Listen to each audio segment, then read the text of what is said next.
Welcome to EchoSports Tutorials. This tutorial will show you how to record actual training and match events.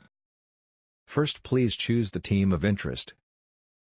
Before starting a new event recording, please check that all athletes that have attended the game or training session are added to EchoSports platform. You can do this in the Team Dashboard Athlete section.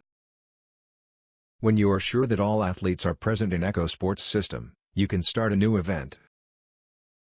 To start a new event recording, please press the Record New Session button in the upper navigation block or in the Team Dashboard. This action will open a window where event general data has to be entered. Event name: if you require a custom name of the event, please fill in the form. If you don't enter it, the system will generate one for you based on the chosen event type and date. Event type: please choose if the recorded event is a training session or a match. This has to be set correctly, because the calculation logic differs between the two event types. For example, in match sessions, data from warm-up segment is not calculated, due to the fact that warm-up does not represent the actual match intensity.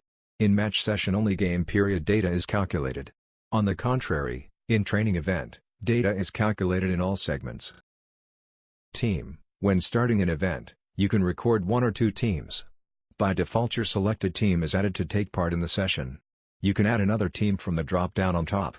When second team is selected, don't forget to push the Add button. In the list you will see teams in the same type of sport and only those to whom you have access to in the system. If you don't have access to the opponent team, please ask your team manager with higher access rights to start the event for you. Finally, select Equipment Set.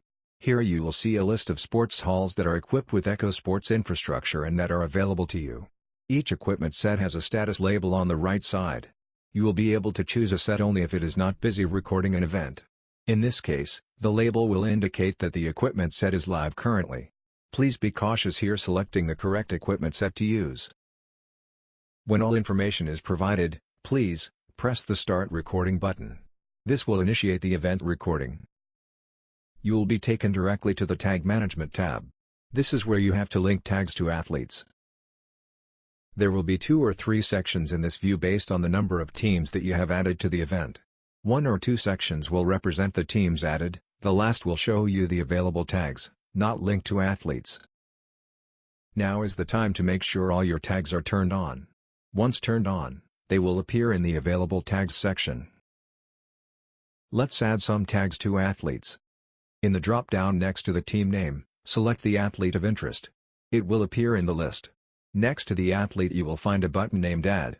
Use it to select the tag that has been attached to the actual athlete. Once this is done, EchoSports will start all calculations. Please repeat these steps for all athletes in the team.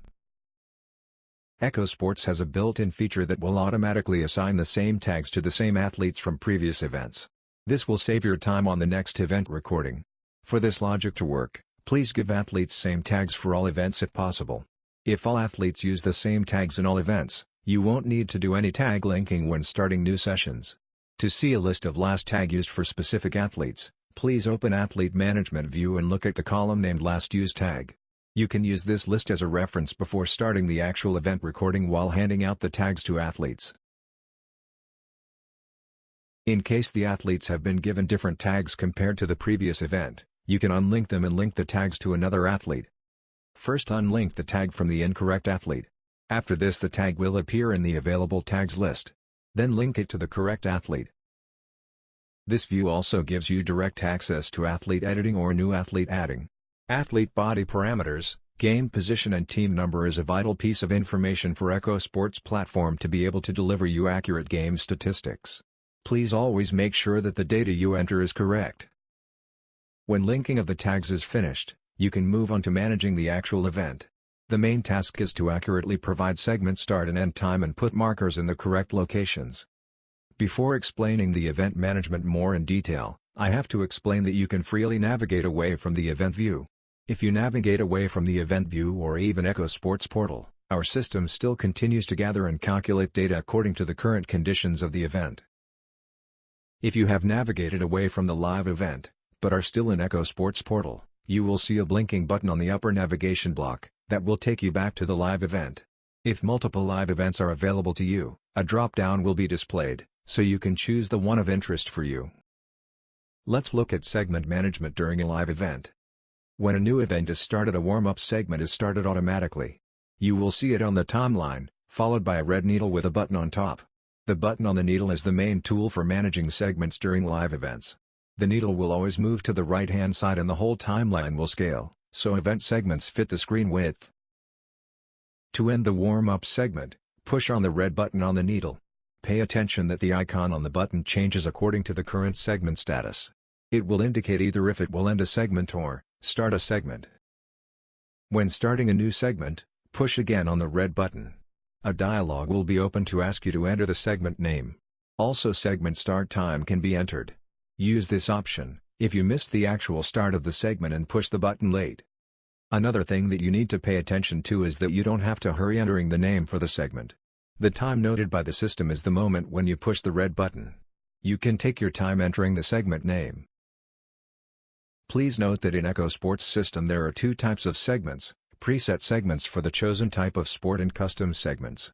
In match/game events, always use the preset segments.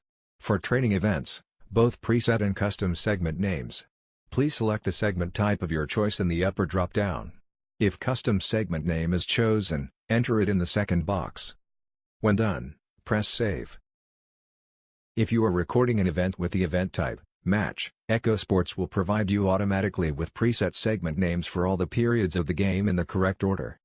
You will see that the segment has been started and data is calculated and presented to you. Please repeat the process for all the segments in your training or match event recording. The next type of data to provide to EchoSports during a live event recording is markers. Please note that in EchoSports system there are two types of markers: preset markers for the chosen type of sport and custom markers. You can use both for training and match events. To use preset markers, click on the buttons on the right side of the timeline. If two teams are added to the event, EchoSports will ask you to specify which team the marker is related to. For example, here we have two preset markers: goal scored and timeout. If you set goal scored, EchoSports will ask you, which team did score the goal? This gives us the possibility to structure the data even more and give you additional stats about the session and athletes. The markers are visualized on the timeline as green vertical lines with labels on top. To add custom markers, press the button on the right. You will be prompted to enter the name of the marker. Markers are also important for coaches to mark specific situations in game that they want to analyze after the game. For example, a goal scored. Coach can set the needle near the marker on timeline and use the playback functions. In fact, it is possible to play back situations and look at athlete data and position even during the live event. To do this, just click on the timeline. This action will bring you to archive view of the current event. Yes, EchoSports gives you the possibility to view archive of recorded events even during the live event. You will have the playback functionality here, with the chance to specify the moment in game or training session that you are interested in. You can zoom in and out the timeline, play the event forward and backwards, also fast forward and backwards to review movements and data of each athlete at the chosen time of the event. When done browsing archive, click on the Back to Live button on the right side of the timeline, to go back to live view. When the actual training or match session has come to an end, we must stop the recording. This is done simply by pushing the Stop Recording button in the upper navigation block.